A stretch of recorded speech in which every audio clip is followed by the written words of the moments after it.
Realme 10 সিরিজে আরও একটি আকর্ষণীয় ফোন লঞ্চ হতে যাচ্ছে Realme 10 Pro এই স্মার্টফোনটি।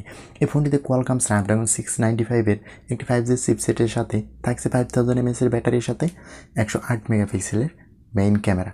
বেশ অসাধারণ কিছু অফার করছে এই ফোনটিতে এবং ফোনটির Outlook as a good looking smartphone Realme 10 Pro 5G এই ফোনটির ডিসপ্লেতে থাকছে 6.72 ইঞ্চির ফুল এইচডি প্লাস 1080x2400 পিক্সেলের IPS LCD পাঞ্চুয়াল ডিসপ্লে, যাতে থাকছে HDR10 প্লাসের সাপোর্ট, থাকছে 120 হার্জ রিফ্রেশে 240 টাচ স্যাম্পলিং রেট। আর ফোনটির স্ক্রিন টু বডি রেশিও থাকছে 90.76:9। ফোনটির স্ক্রিন টু বডি রেশিও হিসেবে থাকছে 90.76% এবং ফোনটির পিক্সেল ডেন্সিটি থাকছে 391 পিপি এবং অ্যাসপেক্ট রেশিও হিসেবে থাকছে 20:9। আর এই স্মার্টফোনটি যদি ডিসপ্লে নিয়ে কথা বলি তাহলে ফোনটির ডিসপ্লেতে অবশ্যই অ্যামোলেড ডিসপ্লে দেওয়াটা জরুরি ছিল, কারণ এরকম একটা বাজেটের ফোনে অবশ্যই অ্যামোলেড ডিসপ্লেটা সবাই মিস করবে, কারণ 18 থেকে 19,000 টাকা বাজেটেও অ্যামোলেড ডিসপ্লে ফোন পাওয়া যাচ্ছে বাংলাদেশ মার্কেটে।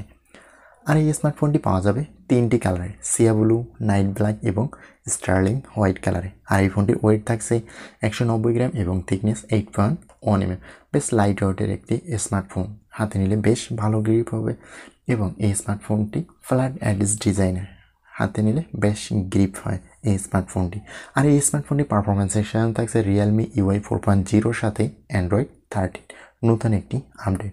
আর এই ফোনটির চিপসেট হিসেবে থাকছে কোয়ালকম স্ন্যাপড্রাগন 695 এর একটি 6 ন্যানোমিটারের চিপসেট। ফোনটিতে CPU হিসেবে পাওয়া যাবে 2.2 GHz অক্টাকোর এবং GPU হিসেবে পাওয়া যাবে Adreno 690 GPU। আর এই ফোনটিতে র্যাম হিসেবে থাকবে 8GB এবং 12GB। আর ফোনটির র্যাম টাইপ হচ্ছে LPDDR4X এবং ফোনটিতে স্টোরেজ হিসেবে পাওয়া যাবে 256GB একটা স্টোরেজ ভেরিয়েন্টেই পাওয়া যাবে এবং স্টোরেজ টাইপ হচ্ছে UFS 2.2।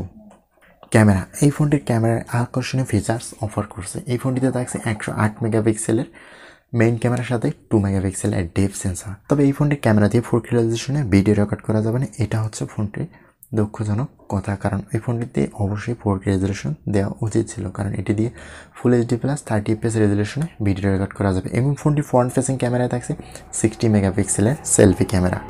এখানেও আপনি ফোনটির ফ্রন্ট ফেসিং ক্যামেরা দিয়ে ফুল এইচডি রেজলিউশনে ভিডিও রেকর্ড করতে পারবেন। ক্যামেরা নিয়ে যদি কথা বলি তাহলে ক্যামেরার সেকশনে বেশ ভালো কিছু অফার করছে, বেশ কোয়ালিটিফুল এবং সোশ্যাল মিডিয়া আপলোড করার জন্য বেশ ভালো ছবি পাবেন এই স্মার্টফোনটির ফ্রন্ট এবং ব্যাক ক্যামেরা দিয়ে। ফোনটির others connectivity, dual SIM card slot এবং 5G কানেক্টিভিটি সব কিছুই থাকছে, ওয়াইফাই, ব্লুটুথ, NFC এবং ফোনটিতে চার্জিং করার জন্য USB Type-C পোর্ট দেওয়া হয়েছে। আর ফোনটির পাওয়ার সেকশন থাকছে 5000 mAh এর ব্যাটারির সাথে একটি 33 ওয়াটের ফাস্ট চার্জার। খুব দ্রুত চার্জ হবে এই স্মার্টফোনটি।